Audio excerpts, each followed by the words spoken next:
It is our practice on this day, Tisha B'Av, the 9th of Av, not to offer normal social greetings. And so I will start just by saying, today is Tisha B'Av, the 9th day of Av, July 27, 2023. There's a passage from Tisha B'Av that I've always felt is one of the most powerful, haunting, moving passages. And it occurs in the Kinnot that we say this morning at the end. It's the next to last of these lamentations. And it begins with these two lines which form the chorus. Eli Zion ve'areha, lament Zion and her cities, kamo isha b'tzireha, like a woman in the pain of giving birth. V'chibsula chagura sak, and like a young woman who is in mourning, abalnu reha, for the death of the husband of her youth. Several years ago, I was thinking a lot about those lines when we were in New York for the birth and then the bris of our grandson.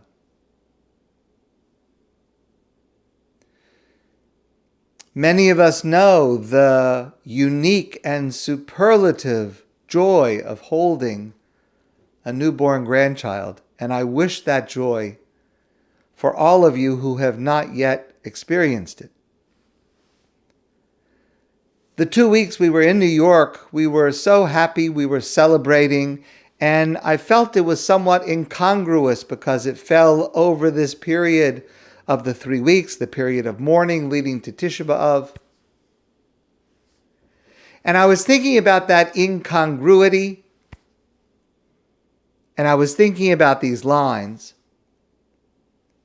and I realized that this passage, Eli Zion, is actually teaching a very deep lesson about how we approach Tisha B'Av,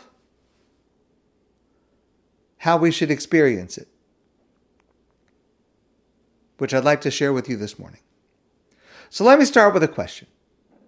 We mourn today for Jerusalem, for the Beit HaMikdash, the Holy Temple, the first temple that was destroyed on Tisha B'Av, the second temple that was destroyed on Tisha B'Av. The second temple was destroyed almost 2,000 years ago. Why don't we just get over it? The Rambam, Maimonides, famously says, Al yiskashe adam al meso yoser midai. A person should not mourn for their relative more than is normal. Excessive mourning is not good. It's not normal. It's not healthy. And we've been discussing this recently, we have a structure and a process of periods of mourning. We have a period of Shiva, 7 days, a period of Shloshim, 30 days. We have the first year when, God forbid, we're mourning a parent. We have Yartzeit, the anniversary of the death. And it is normal to gradually get easier, to gradually heal. Staying in what is basically Shiva, sitting low to the ground, restrictions of mourning, today fasting. To stay like this every year for 2,000 years seems absurd. It seems wrong. Why do we do it on Tisha B'Av?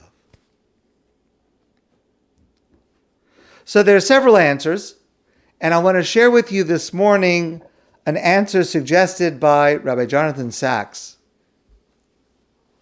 And let's refer back to the narrative in Bereshis of the enmity between Yosef and his brothers. At that time, Yosef was the youngest brother, and the brothers were jealous of him, and they commit a terrible sin. They pretend that they have killed him. It was actually their original intention, but they pretend that they have killed him. They actually sell him into slavery. He goes down to Egypt. They think that they will never see him again. And they come back to their father, and their father draws the conclusion that his son Yosef, his favorite son, has been killed. And the Torah tells us, and all his sons and daughters came to comfort him, but he refused to be comforted. So let's ask the same question. Why did Yaakov refuse to be comforted? It's normal after a certain amount of time. There is a return to less intense feelings. And the answer that our rabbis give is that Yaakov refused to be comforted because he refused to give up hope that his son Yosef was indeed still alive, as in fact he was. Rabbi Sacks writes that hope is not without cost. Hope carries with it a considerable price. Those who hope refuse to be comforted. If there was no hope, we would resign. We would just give up. But as long as we hope that it will get better, we will refuse to be comforted. But that cost is worthwhile if, in fact, it leads to regaining what we lost, overcoming what we faced, benefiting from what we suffered. Our hope today for the complete redemption of Israel is the reason for our sorrow on Tisha B'Av today, to almost 2,000 years later. Because without that hope of being able to get it back, we would long ago have unburdened ourselves of that sorrow. And so it is hope that causes the continuation of our mourning. We live in a very special time today, and we must recognize it and not take it for granted. For 2,000 years, no Jew ever experienced what we experience today. We are seeing, in our day, the redemption at hand. We already see the beginning of the fulfillment of the prophecy of the rebuilding of Jerusalem. It's going on every day.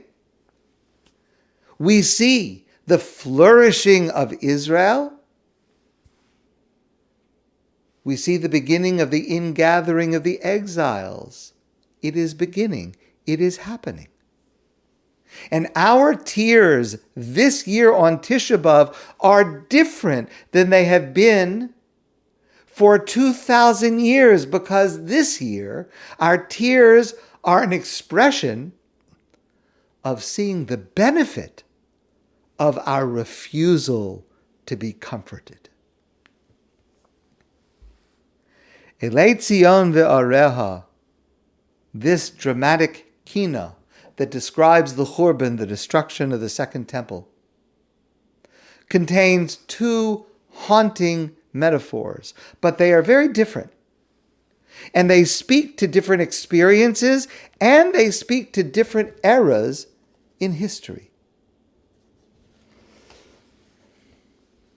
To describe the destruction of Jerusalem, kibsula chagura sak, like a young woman in mourning al bal nurea, for the death of her young husband. That's just tragic. She will never be the same. He will never return. For almost 2,000 years, that was our perception of what happened to Jerusalem and to Israel.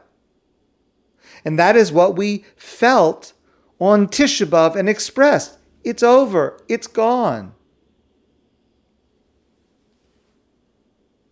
But then there's the second metaphor. Kamo isha b'tzireha. like a woman in the pain of giving birth.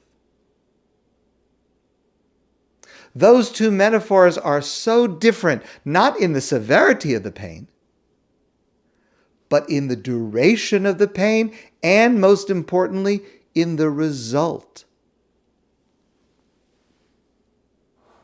A woman may suffer terribly in childbirth, but it ends with God's help, and sadly there are exceptions, but normally it ends in birth, it ends in life, it ends in joy. And this metaphor speaks directly to us today in a way that it did not speak to Jews over the last 2,000 years, because we are seeing the birth. We are seeing the rebirth today in our time.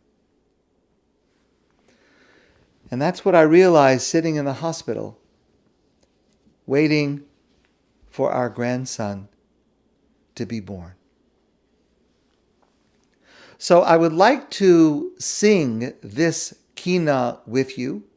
Eli Zion ve'oreha, kamo isha b'tzireha, v'chibsu lo chagurasak, al bal neureha, alei armon asher nutash, biashmaston adoreha, V'al bias milchar fe'el, b'zog mikdash chadoreho, ale galus mishor se'el, mani mei shir zmereho, v'al damam asher shufach, kamo mei yoreho.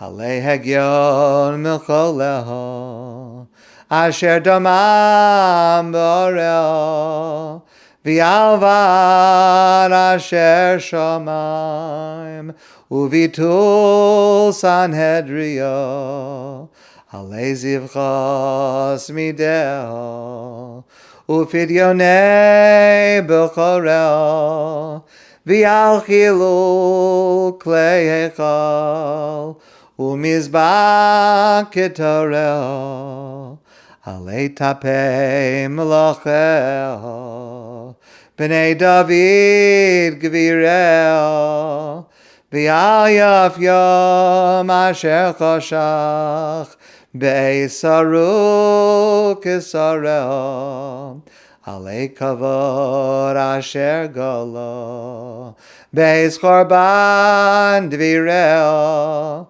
v'al lochetz asher lochatz, b'sam sakim chagureo, alei machatz v'rov makos, asher huku nezireo, v'al niputz alei selah, olaleo neoreo, alei simchas oiveho, b'sachakam al shvareo, v'al inui b'nei chorin, nidiveo toreo, alei pesha asher avso, salal derech ashureo, v'al tivos keholeho, shizufel shechoreo,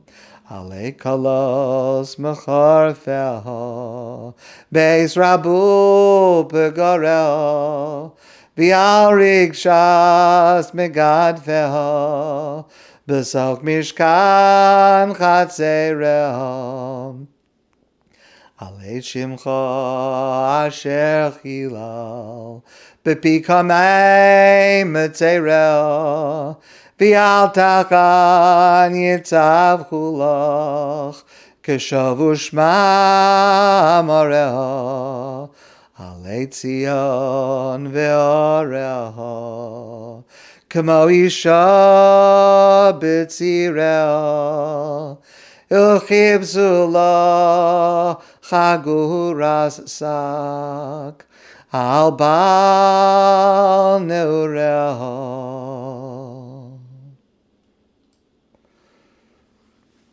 Let's conclude with the conclusion of Kinos, beginning with the words Terachem Sion, Pity Zion.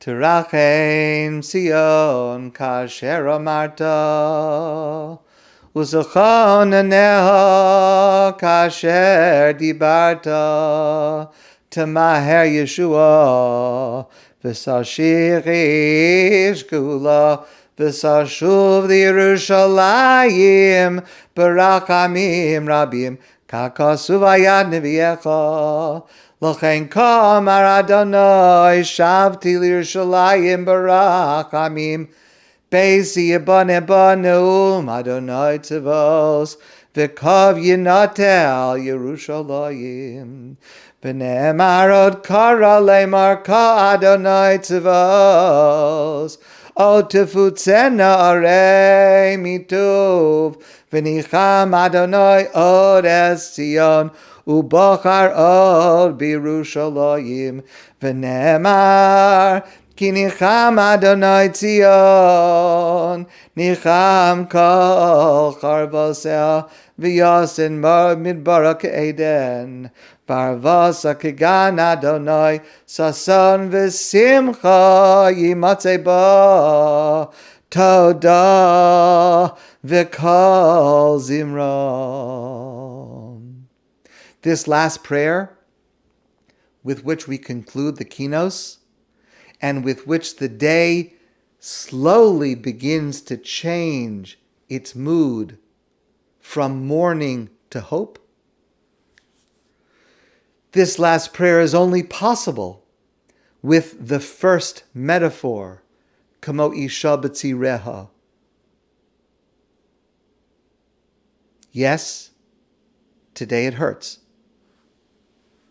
but there is a glorious result just ahead.